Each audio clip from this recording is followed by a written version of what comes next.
everyone, it's Kaji here and welcome to my YouTube channel. OFW ka ba or full-time mom na gustong kumita ng pera online pero hindi alam kung paano mag-start or kung pwede ba kayo dito sa virtual bookkeeping, especially kung ikaw ay gustong maging virtual bookkeeper.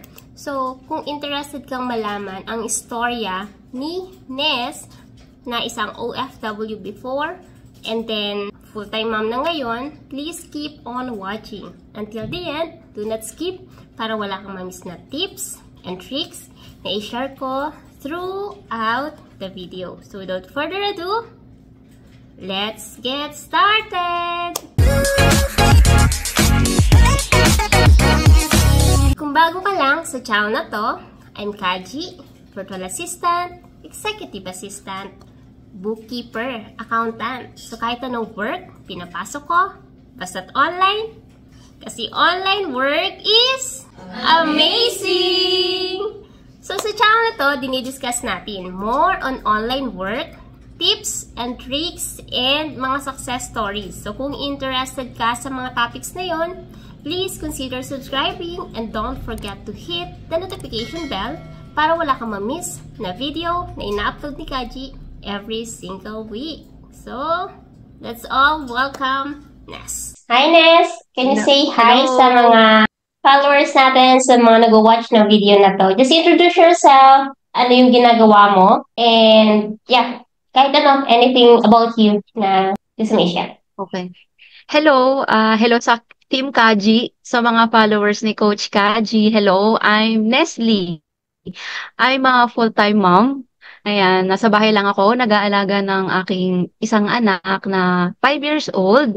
Tapos, wala akong ginagawa, nasa bahay lang, which is hindi siya okay for me kasi nagtrabaho ako simula, I think 18 years old ako, hanggang sa almost 10 years ako nagtrabaho corporate, nakapag-work pa ako abroad 2 years.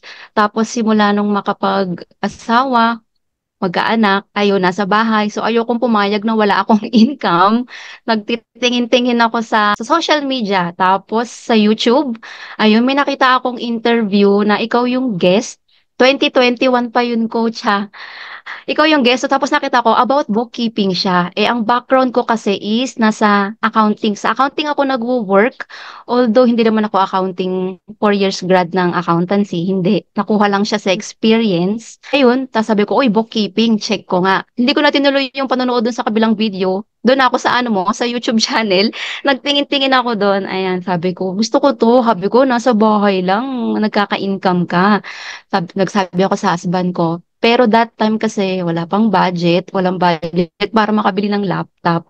Ayun. Tapos, dumaan ilang taon, nagtry ako ng ibang negosyo, maliit na negosyo. Tapos, nag-post ka nung 2023, 30 days challenge sa zero. Dito yung husband ko nun, kasi ano siya, OFW. Sabi ko, gusto kong mag-join, gusto kong sumali, kasi nakikita ko yung mga yung mga post mo, ganyan. Puro yung mga success story. Kaso that time, walang time. Tapos tuwan-tuwa ako nung pagdating ng 2024, actually, December pa lang pala, na ako sa'yo na, sabi ko, magiging student mo ako ng 2024. Sabi ko, magiging mo ako ng 2024, ayan. Tapos nag-post ka ng, ano ba yun? 2020, February? No, January nag-post ka ng 30 days challenge sa QuickBooks. Then nagsabi ako sa husband ko, sabi ko, baka ito na yung chance ko na makasali, makapag-work sa bahay, ganyan. So, supportive naman siya. Tapos, ayun, sabi niya, kumuha daw ako ng laptop. O, sige, go, go ako. Tapos, yung pinangbayad ko sa course, galing siya dun sa small business ko na ginagawa. Inipon ko siya, sabi ko, para pambayad ko sa course. Tapos, ayun, nag-join ako sa, sa course, na-refresh. Actually, kasi, di ba, 6 years akong walang work, natenga sa bahay, nag-aalaga. So, sabi ko, parang wala talaga akong background. Tapos, yun, nag-join ako sa 30 days challenge. Ayun na, may na-refresh, debit, credit, ayan na. Tapos sabi ko, uy, bumabalik. Tapos yung mga actual cases, nag-aano na ako. Sabi ko, parang yung, hindi ma-remember ng utak ko, pero yung kamay ko sa keyboard, kusa siyang naaalala niya yung mga formula. Pag tuwan-tuwa ako pag nagre-recon tayo. Sabi ko, uy, napag-compare ko yung kamay ko, alam niya na yung mga shortcut, ganyan. So actually, coach, share ko sa'yo, bago matapos yung 30 days challenge natin, meron na akong ano nun, may nag-reach out na sa akin for interview. Ano yun, Wow. parang March 7 yata, di ba? Birthday mo yon yung last day ng Uh-huh. 30 days challenge. March 6 may nag-ano na sa akin, sa US siya. Magandang company. Nagulat ako kasi napansin ako. Ayun, parang nakaano ko, nakarating ako ng parang hanggang 2 interview. Pero yun, hindi ako napili. Pero sa akin, for me, okay lang. Kasi nakaabot ako hanggang second interview to think na baguhan lang ako. Tapos, ano siya, sa QuickBooks siya. Pero nakakatuwa kasi ano siya, direct client siya. Mabait yung client. Siguro kasi hindi pa ako ganun kahasa. Kaya, pero okay lang. Tapos, share ko na din ba yung isa? Oo, Ang sige, daldal ko. tuloy mo na Share ko na yan. din ba? Tapos, nag-post ka na ng 30 days challenge sa zero. Siyempre, di ako pahuhuli. Sabi ko sa husband ko, sasali ako uli para dalawa yung alam ko. QuickBooks tsaka zero. Di ayun, ipon uli ako dun sa business ko kasi yun, pambayad ng course. Di yun, everyday. Natuwa ako na kasi everyday nagawa ako ng challenge. Kaya nga sabi ko sa'yo, di ba, pagkatapos ng challenge, parang nakakamiss na wala akong gagawing challenge. Kaya ginawa ko, inipon ko yung mga real case na yung case sa QuickBooks, gagawin ko siya, ginawa ko Down siya to dun sa zero. zero, tapos yung case sa zero, gagawin ko siya dun sa QuickBooks. Di ayan, 30 days challenge na ako sa zero. So, ito na. Kasi everyday, ginagawa ko, nag-check ako ng mga hiring sa mga job site, ganyan. Tatry ako pasa-pasa. Tapos naalala ko, nagawa ako ng case nun sa zero natin. Parang report na yon. Tapos kasi sinisingit-singit ko yun eh. Nagtitingin-tingin ako sa mga job site. Sabi, pasa-pasa, ganyan. Tapos may nagulat ako, may nag-reply. Friday yun, coach. Tapos, di ba, Saturday yata. Friday, Saturday. Basta parang wala tayo no ng Sunday kasi rest Oh. day. So may nag-chat, sabi niya, thank you for applying daw doon sa position. Chat siya, tapos yung sabi ko nga sa inyo, parang kaka-member lang din niya doon sa site. Sabi ko, ano kaya to? Bakit sa chat? Tapos kaka-member lang, baka scam, ganyan. Ano yan ko siya bago para kalagitnaan ng challenge natin sa zero. Ayan, tapos sabi ko, baka hindi na mag-reply ang Team Kaji kasi syempre, gabi na, mangistorbo pa ako. Di tinuloy-tuloy ko lang, sige, kinausap ko siya, ganyan. Tapos bigay siya ng date, April 17. Sabi niya mag-onboarding na daw kami. Tapos sabi niya sa akin, ano ka ba? May experience ka ba sa bookkeeping o nag-take ka lang ng course? Sabi ko, yes. Sabi ko, nakatapos ako actually, hindi pa tapos yung ano natin nun, yung 30 days challenge. Sabi ko sa kanya, tapos na, sabi ko, may experience na ako. Alam ko na yung kung paano i-navigate si Zero. Sabi ko, nakatapos na ako ng course. Alam ko lahat yung, talagang sabi ko, alam ko yung mga gagawin ko. Tapos ayun, nag-send na siya ng invitation, onboarding na agad, April 17. Pero that time, nag-ano pa rin ako, nasa doubt pa rin ako. Sabi ko, baka hindi kaya nangi-scam to. Kasi bakit ang bilis? Yung sinasabi ko sa chat, di ba? Sabi ko, ba't parang walang tanong? Yung Oo. nagtanong lang siya kung may experience ako sa zero. Siyempre, alam ko naman, andyan lagi yung team Kaji, tsaka ikaw, coach. Pag may tatanong, naka-ready lang. Kaya confident ako na alam ko yung zero, ganyan. Tapos, ayun, coach, parang April 17, nag-Google Meet lang kami. Saglit lang kami nag-usap. Sabi nga niya sa akin, are you happy na na-meet ko na daw siya? Ganyan. Sabi ko, yes. Actually, nung kinausap niya ako, ang ingay din ng mga aso nun. Sabi ko, hindi yata ako matatanggap. Pero coach, nga, tulad ng sabi ko, parang pag para sa'yo, pag blessing talaga, pag para sa'yo, parang kusa na lang siyang nagbabagsakan sa harap mo na, grabe, grabe talaga. Tapos, yung client ko, sobrang bait. Sa Australia siya. Sobrang bait niya. Dalawang business niya yung pinapahawak niya sa akin sa zero sa bookkeeping. Tapos ito ang nakakatuwa. Nung interview ko sa kanya, nagtanong siya sa akin kung paano daw niya ako maa-add sa zero. Tinuro mo yun, coach? Kasi hindi ko maalala, sobrang ano ko, kaba. Pero okay lang sa kanya. Tapos ito yung isa ko pang isi-share na nagtanong siya sa akin kung paano daw kay Zero na pwede kang mag-upload ng mga bills Mm-mm. na i-email lang. Coach, nasa course Yes. mo yon, 'di ba? Doon sabi ko, wala doon ako bilib na bilib kay Zero as in, 'di ba? Maliless na yung ano mo yung error mo kasi automatic na siya from email to Zero, papasok na siya pati yung ibang details. Di gawa ko ng video ganyan, feeling ko si Coach Kaji nagtuturo kay client. Coach, tuwang-tuwa siya. Tuwang-tuwa siya, sabi niya ang galing daw.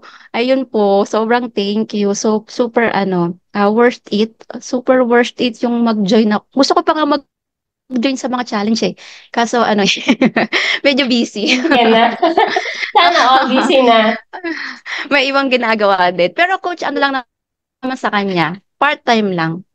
Tulad dun sabi ko, part-time siya na pasok siya sa schedule ko as mommy. Kasi may small Mm-mm. business ako, tapos nagpa-part-time ako sa kanya, tapos naalagaan ko yung anak ko. Tulad nga yung chat ko dati, sabi ko, super ganda. Ito yung pinag-pray ko na magkaroon ako ng client na mabait, na matututo ako sa kanya, tapos hindi mako-compromise yung time na pag-aalaga ko sa anak ko. Which is ganun yung nangyari.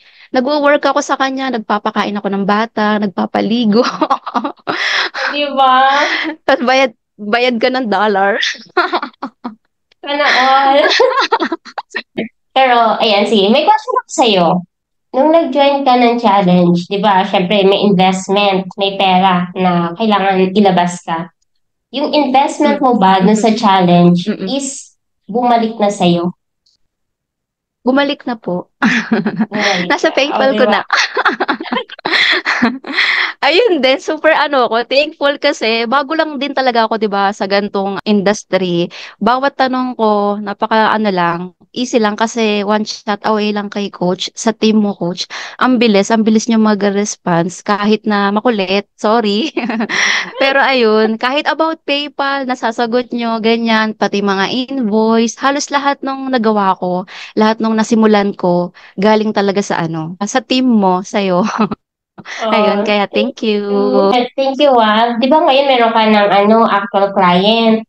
Tapos, Direct yung client siya, coach. oo, direct client. Yung mga actual case natin, kung i-compare mo dun sa actual client na meron ka, gaano sila ka-similar? Meron ka bang nagamit doon sa challenge, yung mga activity natin, especially yung actual case, dun sa actual client mo na mismo? Yun mismo, coach, kung ano yung ginagawa natin sa case, yun na yun. Sabi ko nga, yung ano, tawag doon, yung bills, yung mga bills, mga invoice, coach, yun na yun. Yun na yun ang itsura.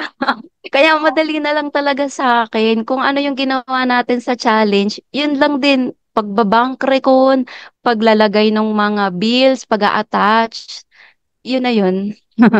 Mag-o-okay, Oh, galing. okay. Kaya nga gusto ko, coach, Oo. actually ngayon, naghahanap ako ng isa pang client. Gusto ko sana sa QuickBooks para ma-refresh uli yung ginawa natin sa QuickBooks. Pero okay lang din kung sa Zero, nag-apply ako sa mga Australian, mga job offer sa Australia. Kasi okay si Zero eh. Ang gandang system ni Zero. Kaya thankful ako, Mm-mm. nakilala ko si Zero, gawa mo. At ng Team Kaji. Thank you, Nes.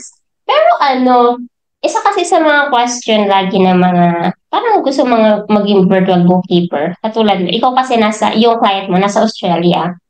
Mm-mm. Karamihan kasi sa mga job post is, kapag nasa Australia, they are looking for someone na merong background or experience pagdating sa Australian taxation. Yung job post ba na in-applyan mo, may ganun din na requirements or wala?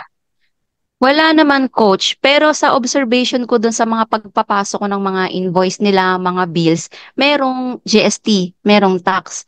Pero wala, hindi naman sila naghanap coach. Nung nagtanong nga ako sa mga category pala sa system, sa Zero, sabi ko kailangan kong i-identify to. Hindi na daw coach, i-input ko lang kung ano yung nasa bills, nasa invoice, tapos accountant na nila ang bahalang Mm, gumawa gumawa. sa mga, Alright.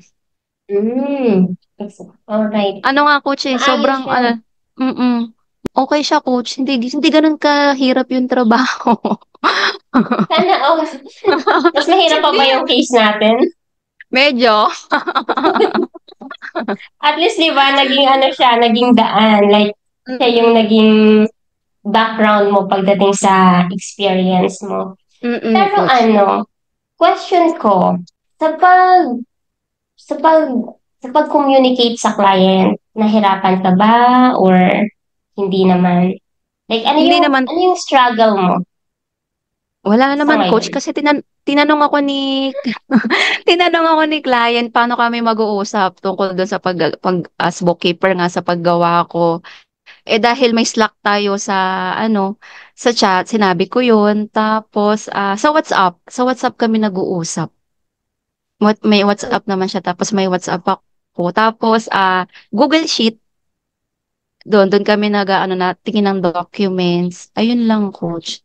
Kapag, di ba, nung naghahanap ka ng client, Mm. nakailang submit ka ng proposal bago ka Sa ano nakaland? kasi, hindi ko matandaan, coach, pero halos everyday kasi ako nag-aano din, nagtitingin. Pero hindi lahat nagsasubmit ako, ah. Syempre natingin ako dun sa kaya ko. Tapos nag-a-apply, ganyan. Hindi ko masabi, coach, pero super blessed nga. Hindi naman ganun kadami, pero ang galing Oo. lang talaga. Tapos dalawang Kasi, ano pa yun, direct client na nakapansin sa yes. akin. Sobrang Yun ba thankful.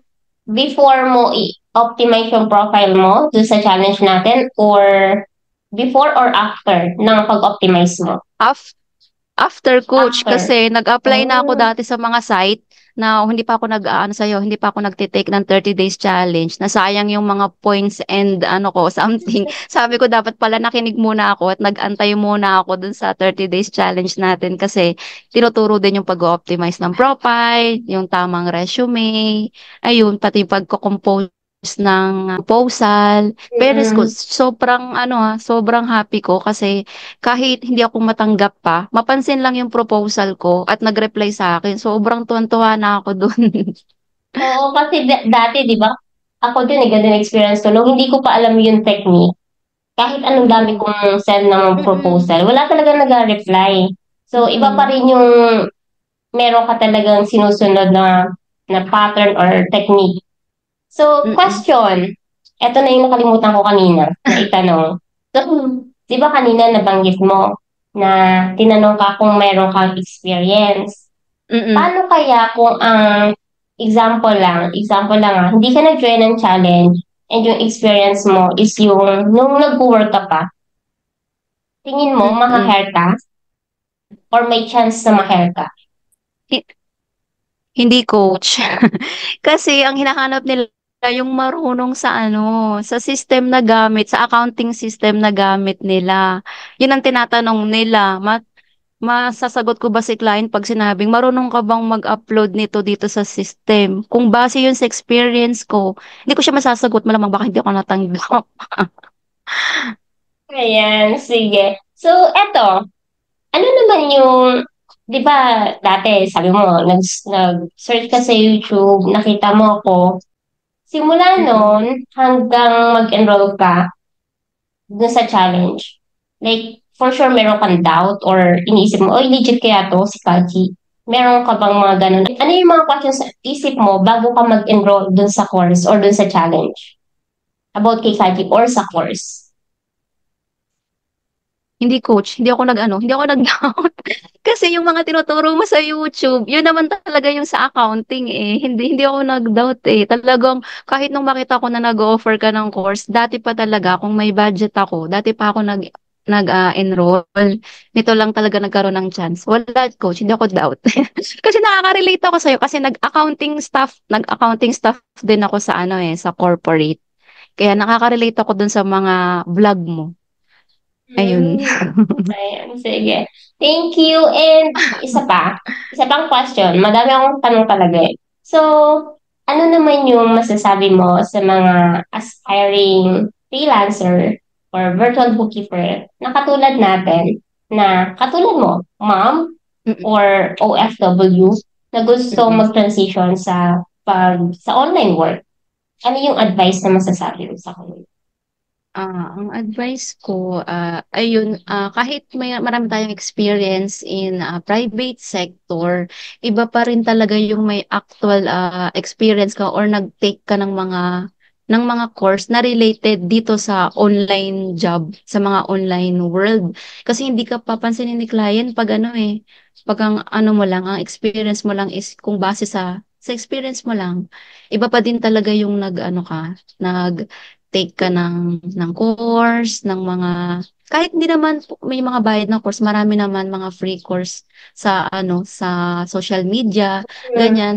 Tapos, tiyagaan lang din talaga, tas huwag kang susuko, maraming kalaban, maraming naghahanap ng ganitong trabaho, kailangan lang talaga masikap ka, tapos samahan mo ng prayer. Tapos, isipin mo lagi na pag para sa'yo, ayun yun. Kahit ma-reject ka, okay lang, sige, isipin mo, meron pang darating para sa akin, ganun. So, ayun na lang, kung sana lang siyang ibibigay sa'yo. Tas the best pa. Oo, ang galing. Thank you so much, Ness. Meron ka pa bang gustong sabihin or i-share sa mga nanonood ng video na to?